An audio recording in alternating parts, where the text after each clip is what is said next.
Bonne année. Vous savez, lorsqu'on a fait la vidéo sur la fabrique du doute de Big Tobacco, on a appris beaucoup de choses sur la manière dont on construit une controverse à partir d'un consensus établi. Ce qu'il y a de bien avec tout ça, c'est qu'ensuite on arrive plus facilement à déceler les tentatives de fabrique de controverses dans les médias. Depuis quelques années, on assiste à quelque chose d'assez similaire à Big Tobacco, du moins en quelques points.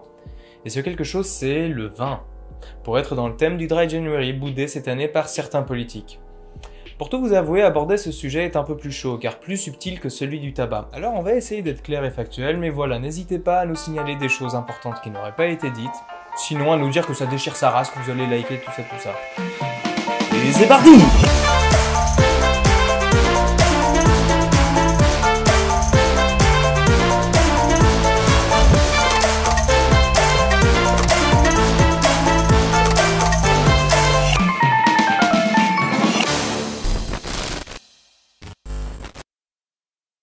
Avant de nous concentrer sur le cas du vin, on va parler plus généralement de l'alcool, et plus particulièrement d'éthanol. L'éthanol, c'est cette molécule. Elle ne paye pas de mine comme ça, mais elle est plutôt sournoise. En science, on l'utilise pour beaucoup de choses. Ça nettoie assez bien les surfaces. C'est un solvant organique assez volatile, donc plutôt adapté pour sécher d'autres composés ne réagissant pas avec. Ça permet de précipiter les protéines. Ça évite les contaminations d'échantillons sur les paillasses, car c'est toxique pour beaucoup de micro-organismes quand c'est assez concentré. Et on en met dans des bouteilles en rayon pour que des gens puissent en boire. L'alcool fait plus de 40 000 morts par an en France. Elle est la drogue qui tue le plus dans le monde et responsable d'un grand nombre de blessés et d'handicaps devant l'héroïne, la cocaïne et autres joyeusetés. Oui, vous avez bien entendu, drogue, car même si c'est une molécule différente des psychotropes classiques, elle entraîne une accoutumance due à son effet désinhibiteur anesthésiant en réduisant l'activité électrique des neurones, puis en détruisant leurs membranes. Fun fact, un cerveau d'un consommateur chronique d'alcool entraîne une dégénérescence des structures cérébrales comme le cortex et le cervelet. Alors le kirk, il est là, ouais. Le CIRC a classé l'éthanol en tant que cancérigène certain, dans le groupe 1. Rappelez-vous, on en a parlé vite fait dans la vidéo sur l'augmentation du nombre de cancers dans le monde. Du coup, comme le tabac et plein d'autres, l'éthanol, ça fait des cancers, des cirrhoses, ça entraîne des violences et des décisions regrettables. Pas cool. Ensuite, gardez une chose en tête, que ce soit après une distillation, une macération, une fermentation, bref, quel que soit le procédé, à la fin, vous avez de l'alcool. De l'éthanol, plus précisément, concernant les boissons alcoolisées, car les autres alcools, comme le méthanol, le propanol, vous buterez plus rapidement. Et donc vous ne seriez pas un bon consommateur, car vous seriez un consommateur mort. Alors qu'on ne s'y trompe pas, lorsqu'on dit « Ouais, mais tu sais, c'est pas vraiment de l'alcool, il y a eu macération et pas fermentation, oui, mais il y a eu distillation, donc la qualité est pas la même, ou un truc du genre, ça ne veut rien dire. » Son usage récréatif vient de ses effets euphorisants, désinhibants, procurant l'ivresse. Vodka, tequila, whisky, bière, cidre, rhum... L'éthanol est le dénominateur commun de toutes ces potions. Ce qui change, c'est la matière première qui va ensuite être fermentée, macérée ou distillée pour obtenir l'alcool. Et bien sûr, l'aromatisation et la concentration changent selon les breuvages. Et on le répète, quel que soit le processus, à la fin, on a de l'éthanol, et c'est lui le most wanted par les agences sanitaires et les acteurs de la santé publique. Et le vin, comme dans sa fabrication on fait intervenir la fermentation pour transformer le sucre du raisin en alcool, c'est une boisson alcoolisée. Il contient autant d'alcool que plein d'autres boissons alcoolisées comme la bière ou même du cidre fort. On est certain que pour beaucoup d'entre vous, ça tient du trivial ce qu'on vous dit. Pourtant, si on en parle, c'est parce qu'on pouvait encore lire ici et là que boire du vin chaque jour aurait des vertus pour le cœur, pour prévenir le diabète. Et nous l'avons tous entendu, je pense, qu'une consommation raisonnée de vin peut avoir des bienfaits. Ce phénomène est d'ailleurs appelé dans la littérature scientifique le French Paradox. On retrouve un terme qui date de 1981, popularisé par les Français du Cimetière, Cambien et Richard, qui ont comparé les taux d'incidence des maladies cardiovasculaires dans le sud de la France avec ceux du reste du territoire et des États-Unis. Alors que le régime méditerranéen est riche en matières grasses et inclut une consommation d'un peu de vin, on observe, chez les personnes suivant cette alimentation, une faible incidence de maladies cardiovasculaires en comparaison avec les autres régions.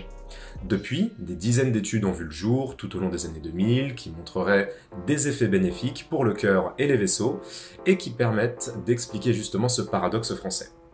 Certains, pour ne pas dire la plupart, proposent l'implication des composés qu'on appelle polyphénols, qui ont des propriétés antioxydantes et donc protectrices. Par exemple, l'étude de 2008 qui cherchait à déterminer si le vin blanc avait les mêmes vertus que le vin rouge. Oui, parce que apparemment c'était surtout le vin rouge qui était concerné. Il concluait que le tyrosol et l'hydroxytyrosol octroyaient des effets cardioprotecteurs au vin blanc. Pour le vin rouge, c'était surtout le resveratrol. Bon, l'article a été retracté depuis. Dommage. Mais on a d'autres revues qui penchent vers les mêmes conclusions. Les polyphénols du vin, c'est cool!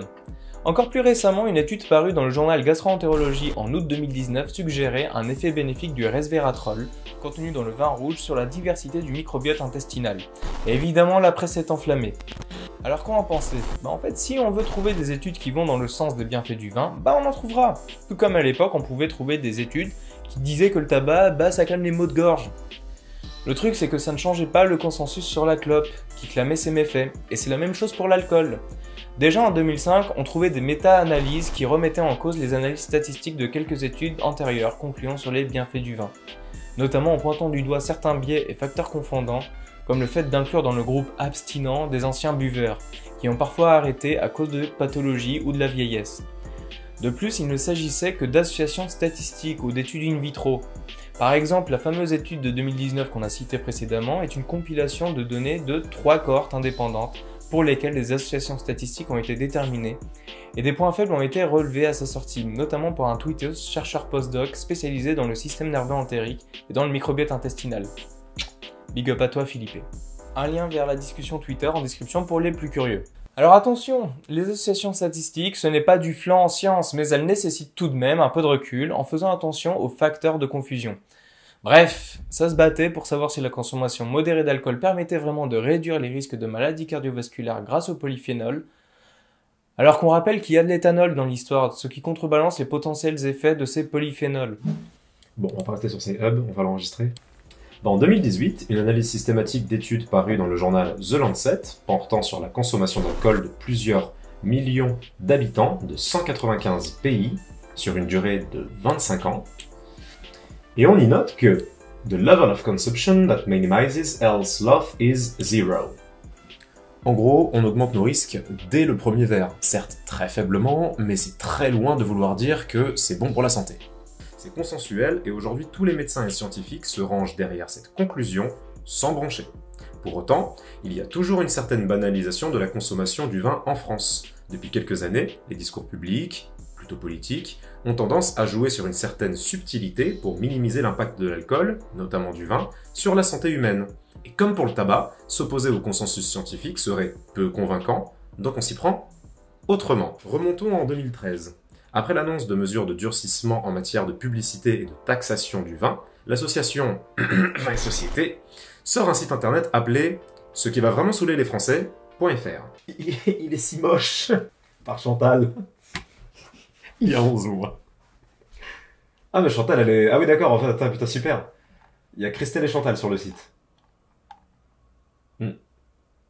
Boire du vin avant de se coucher fait-il perdre du poids? Ce site c'est notre némésis, genre en fait tu vois, c'est deux meufs qui ont décidé de créer des idées reçues ou de les propager. On y dénonçait une atteinte à la conscientisation des consommateurs, d'après leurs propres mots. Depuis des mois, nous sentons monter un courant moralisateur qui consiste à interdire et à déresponsabiliser les Français. Difficile de ne pas y voir la fameuse atteinte à la liberté des consommateurs, du Big Tobacco, n'est-ce pas? En fait, les alcooliers et notamment les acteurs du vin sont surtout mis en difficulté par ce qu'en dit la science plus que la morale. Dès cette époque, les épidémiologistes, les médecins dictologues et compagnie mettaient en garde contre la consommation d'alcool, sans distinction entre les alcools, donc vin y compris. Comme on l'a dit précédemment, l'alcool reste de l'alcool, quelle que soit la moustache et la perruque que vous lui mettez. Face aux recommandations des experts, il devenait vraiment difficile donc de continuer à faire comme si de rien n'était. De la même manière donc qu'avec le tabac, on essaie de défendre le produit qu'on vend comme on peut, sans trop s'opposer à ce qu'en dit la science justement. C'est ainsi que plutôt que d'exprimer son désaccord concernant la catégorisation du vin en tant qu'alcool, au même titre que d'autres boissons alcoolisées, Vin et Société va plutôt dire que le faire ce serait... Attends, ils le disent comment déjà? Mépriser l'histoire et le travail des 150 000 acteurs de la vigne et du vin en France. Oh les pauvres choux, ils vont pas pouvoir saouler les Français comme il faut. Oh. Le vin est ancré historiquement et culturellement un peu partout dans le monde occidental et particulièrement en France. Sans refaire toute l'histoire, la domestication de la vigne et la culture du vin existent depuis l'Antiquité et sont à l'origine de plein de mythes instaurés par les Romains notamment et de batailles de classification du vin durant tout le Moyen-Âge. Le lobby du vin ne va donc pas se gêner pour faire de l'argumentum ad antiquitatem. Alors j'ai vérifié sur Wikipédia, ça veut dire appel à la tradition. En gros, ça fait depuis longtemps qu'on le fait, donc c'est forcément bon et on ne devrait pas changer les traditions. Ben putain, heureusement que c'est pas convaincant, sinon on traiterait encore les gens avec des saignées. En 2013, le commerce du vin s'élevait à 7 milliards d'euros environ. On met un pognon dedans. Et en 2019, ce n'était que la valeur de l'exportation durant le premier semestre. Des mesures contraignantes pour la publicité du vin, ça porterait un coup dur à ce commerce. Et puis, comme le dit cette association, quelle image sommes-nous en train d'envoyer aux 31 millions de Français qui dégustent du vin raisonnablement, entre amis ou en famille? Quel signal envoyons-nous au monde entier qui nous envie le vin, symbole de notre art de vivre et de notre pays? Qu'à cela ne tienne, la loi E20 datant de 1991, qui encadre la publicité de l'alcool et du tabac, a été durcie afin de suivre les recommandations des médecins et scientifiques, et donc des mesures ont été prises afin de limiter encore plus la visibilité des alcooliers dans l'espace public. Tout en taxant encore plus le vin, les politiques ne se sont pas laissés amadouer. Et... non, on déconne. En 2015, un amendement dans le cadre de la loi Macron a été voté et a eu pour conséquence d'assouplir la loi E20 concernant la publicité d'alcool, notamment du vin. Et il y a un peu de vin et société en histoire. Depuis, une distinction est faite entre information et publicité de l'alcool. Il devient plus compliqué d'attaquer en justice une publicité pour l'alcool dès lors qu'on n'arrive pas à prouver qu'il y a bien eu un acte de promotion. Cet amendement était vivement controversé, Marisol Touraine, à l'époque ministre de la Santé, y était clairement opposée. Encore heureux d'ailleurs.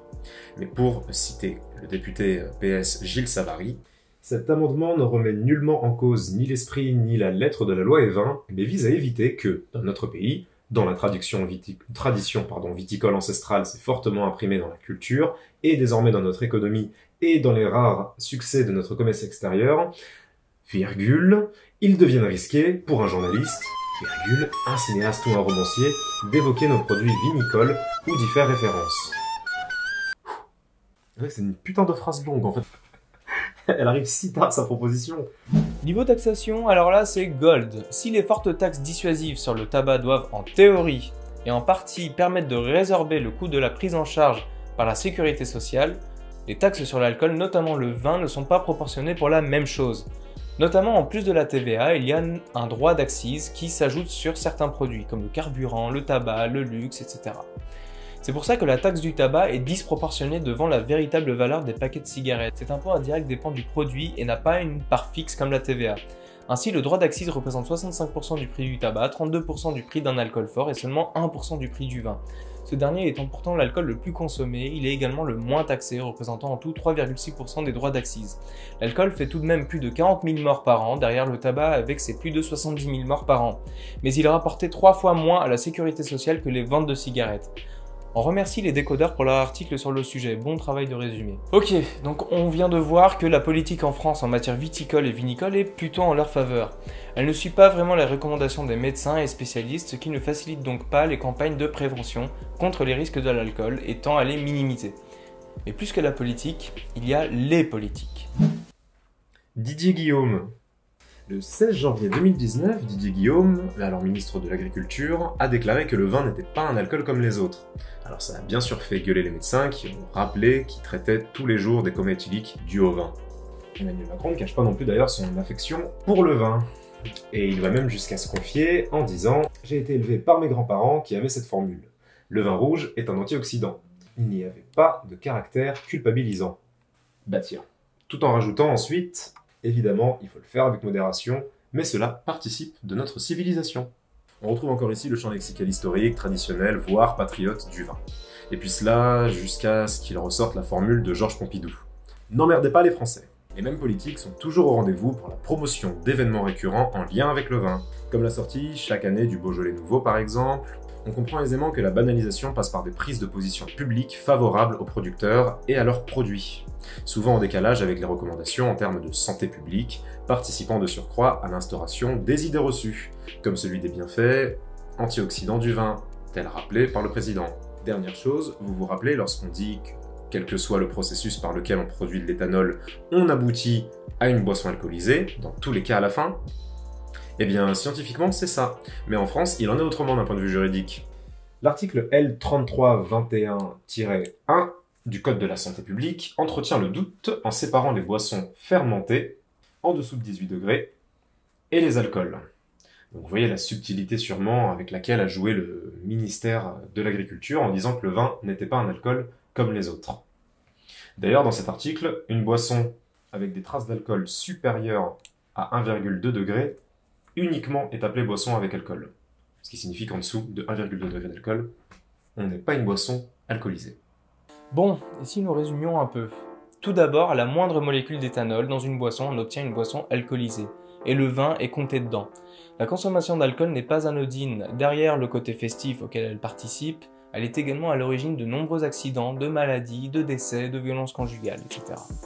Et le mythe selon lequel une consommation raisonnée de vin serait bénéfique, ce qu'on peut appeler un effet d'hormèse, c'est quand une substance est bénéfique à petite dose et toxique à forte dose. N'est qu'un mythe pour le vin. Il a été démenti encore récemment, le premier verre induit un risque légèrement plus élevé de développer une pathologie et une consommation raisonnée l'induit sur toute la durée en comparaison d'une absence de consommation. Factuellement, il en est ainsi. Toutes ces idées concernant les bienfaits du vin ou du moins l'innocuité de sa consommation raisonnée viennent principalement d'une politique et des politiques favorables au commerce du vin, d'une pression de groupes d'intérêt viticoles, lobby, et d'une banalisation de ce produit dans l'espace public. Tout ça sous couvert de patrimoine, de culture, de tradition, de liberté, irresponsabilisation. Alors soyons clairs, le but n'est pas de faire la morale en disant de boire ceci ou ne pas boire cela, ni d'interdire la vente de quoi que ce soit. Le but n'est pas non plus de juger l'activité de lobbying des associations viticoles ou de remettre en cause le bien fondé de la viticulture. Nous voulons simplement dresser un constat en avançant des faits concernant ce sujet qui est bien souvent mal abordé publiquement. Alors fort heureusement, depuis ces dernières années, les médias s'emparent majoritairement du sujet en étant en phase avec ce que dit la science, et globalement, malgré ce qu'on pourrait penser après avoir vu cette vidéo, les sondages d'opinion montrent que les citoyens sont plutôt conscients des risques de l'alcool. 97% des répondants au sondage attribuent un accroissement des maladies du foie à une consommation d'alcool et légèrement moins l'attribuent au développement de maladies congénitales et de la dépression. Mais il reste encore du chemin à parcourir pour éveiller les consciences car certains risques sont minimisés malgré tout comparé à d'autres risques moins importants. Montré par le fait que seuls 67% des répondants placent le cancer parmi les risques liés à l'alcool, sans compter les risques sociaux pouvant être engendrés. Bref, là où des arguments pauvres pour favoriser l'image du vin sont proférés, avec beaucoup d'idées fausses et fallacieuses, il paraît normal d'armer les esprits avec des faits et d'arrêter de faire semblant qu'une consommation de vin pourrait être bonne pour la santé. Surtout aujourd'hui, quand le gouvernement décide finalement de stopper la mise en œuvre et la médiatisation du Dry January, qui devait inciter à l'abstinence pendant le mois de janvier, et sachant que selon ce même Eurobaromètre, l'opinion est déjà divisée sur la nécessité de mener une politique de santé publique visant à protéger les individus des problèmes liés à l'alcool. Ce mois de sensibilisation est censé ramener de la réflexion sur la place de l'alcool dans notre société. Il n'y a aucune volonté d'entraver une quelconque liberté de consommation des consommateurs. Néanmoins, n'oublions pas que l'alcool et sa consommation n'engagent pas seulement le consommateur sur ses conséquences, la responsabilité individuelle se heurte à la responsabilité publique. Attention donc à ces rhétoriques basées sur les « n'emmerdez pas les Français » qui ne balaient pas les faits, loin de là. Et puis merde, si vous voulez profiter de propriétés antioxydantes de polyphénol, buvez du thé chaque jour, au moins les études sont un peu plus prometteuses déjà. Comme le disait W.C. Fields, plus d'hommes se sont noyés dans l'alcool que dans la mer. Alors sans modération, sortez ouvert. Et bonne santé.